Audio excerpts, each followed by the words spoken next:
Olá pessoal, sejam bem-vindos ao nosso canal. Hoje, vamos mergulhar fundo na história de uma das organizações criminosas mais conhecidas e influentes do Brasil, o Comando Vermelho. Para entender o que essa facção representa hoje, precisamos voltar no tempo, para o início da década de 1970, em um dos períodos mais sombrios da história brasileira.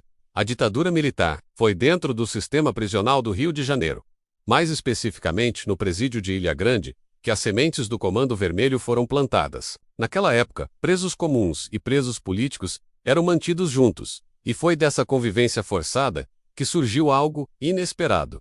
Inicialmente, era uma aliança de sobrevivência. Os presos políticos, com sua organização e ideologia, compartilhavam conhecimento com os presos comuns, que, em troca, ofereciam proteção física. Eles dividiam comida, medicamentos e criaram uma rede de apoio mútuo para resistir às duras condições do cárcere. Essa união era uma forma de solidariedade, uma maneira de se protegerem e garantirem um mínimo de dignidade. O nome Comando Vermelho, inclusive, reflete essa origem, com a cor vermelha sendo um símbolo universal de luta, resistência e ideais revolucionários. A ideia inicial não era criar uma grande organização criminosa para atuar fora dos presídios. O objetivo era outro: estabelecer um código de conduta interno, uma espécie de lei entre os detentos, para evitar conflitos desnecessários e criar uma hierarquia baseada no respeito e na união. Entre os fundadores, estavam figuras que buscavam essa coesão, unindo a malandragem das ruas com a disciplina dos militantes políticos. Eles queriam que, dentro das celas, houvesse ordem. Roubos entre presos eram proibidos,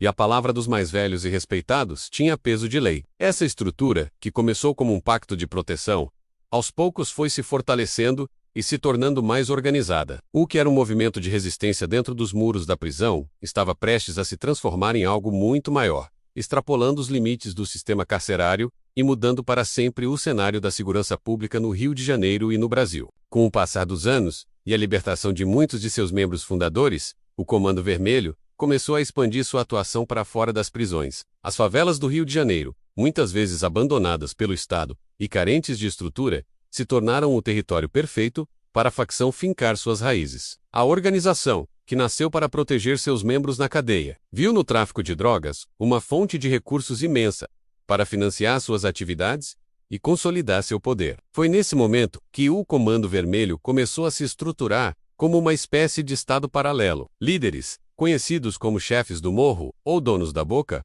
passaram a controlar territórios, coordenando não apenas o comércio de entorpecentes e armas, mas também resolvendo disputas entre moradores e impondo suas próprias leis. Essa expansão trouxe uma riqueza sem precedentes para alguns de seus integrantes, mas ao mesmo tempo, marcou o início de uma era de violência e conflitos sangrentos, com facções rivais, que também disputavam o controle desses territórios valiosos. A imagem de força, tanto dentro quanto fora dos presídios, sempre foi uma das principais ferramentas de controle do Comando Vermelho. O medo e a lealdade se tornaram pilares da organização. Seus membros são conhecidos por seguir um rígido código de silêncio, onde a delação é o crime mais grave, e por uma disciplina quase militar ao seguir as ordens dos superiores. Além do tráfico, que é a principal fonte de renda, a facção diversificou suas atividades, envolvendo-se em roubos de cargas, sequestros e outros crimes, para manter seu poder e influência financeira. Ao longo das décadas, a organização enfrentou diversas crises, como divisões internas que deram origem a novas facções,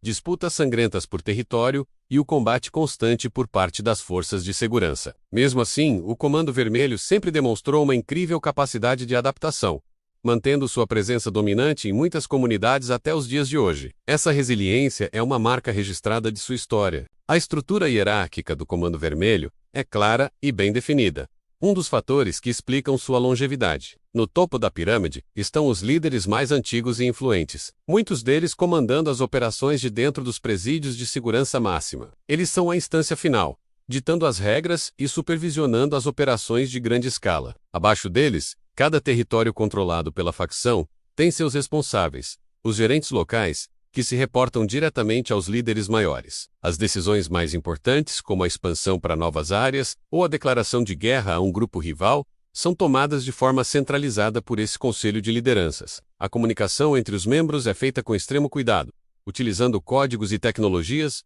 para evitar a interceptação pelas autoridades. A lealdade à facção é um princípio absoluto, exigido em todas as circunstâncias. Traições, Desrespeito às regras ou colaboração com a polícia são punidos de forma severa, servindo de exemplo para manter a disciplina em toda a organização. Esse sistema rígido garante que a máquina do crime continue funcionando. A história do Comando Vermelho também é uma crônica de confrontos. As guerras com facções rivais, como o Terceiro Comando, e mais tarde, Amigos dos Amigos-Ada e as milícias, definiram o mapa do crime no Rio de Janeiro por décadas. Esses conflitos resultaram em inúmeras mortes, não apenas de criminosos, mas também de moradores inocentes e policiais, transformando comunidades inteiras em verdadeiras zonas de guerra. As operações policiais em áreas dominadas pela facção são frequentes e, muitas vezes, de grande escala, envolvendo um forte aparato de segurança. Mesmo com toda essa repressão, a organização sempre encontrou maneiras de se adaptar e sobreviver. O Comando Vermelho formou alianças estratégicas em outros estados, expandindo sua influência para além das fronteiras do Rio.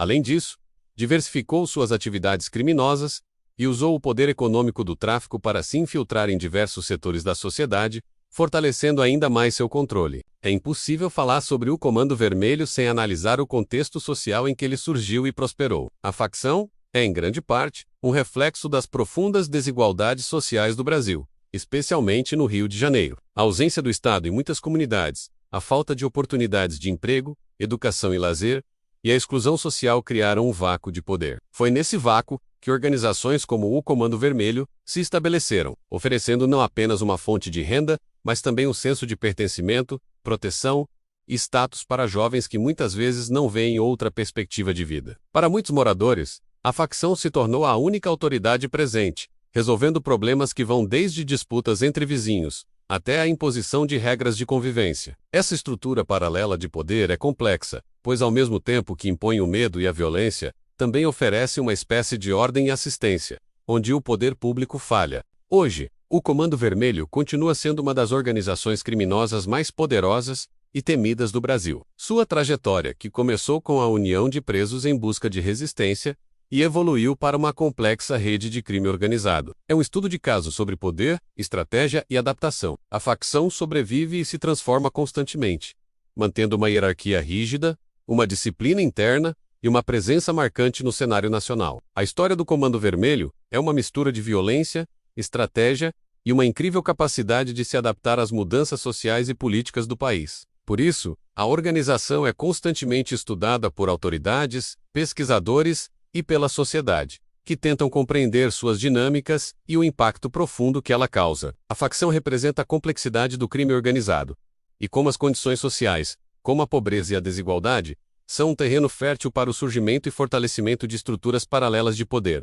Em essência, a narrativa do Comando Vermelho é marcada tanto pelo controle brutal do tráfico e do crime, quanto pelo imenso impacto que causa nas comunidades, na vida de milhares de jovens, e na segurança pública de todo o país. A facção continua a ser um símbolo de força e organização dentro do mundo do crime, e sua história nos lembra de como as desigualdades sociais podem moldar realidades complexas e violentas. A trajetória do Comando Vermelho nos mostra como grupos criminosos surgem, se estruturam e conseguem manter seu poder, mesmo diante de uma forte repressão e das constantes mudanças no ambiente em que atuam. Compreender essa história não é glorificar o crime, mas sim entender as raízes de um dos maiores desafios do Brasil contemporâneo. Muito obrigado por assistir até aqui. Se você gostou dessa análise e quer ver mais conteúdos como este, não se esqueça de deixar o seu like, se inscrever no canal e ativar o sininho para receber as notificações. O seu apoio é fundamental para continuarmos produzindo. 8A Proxima.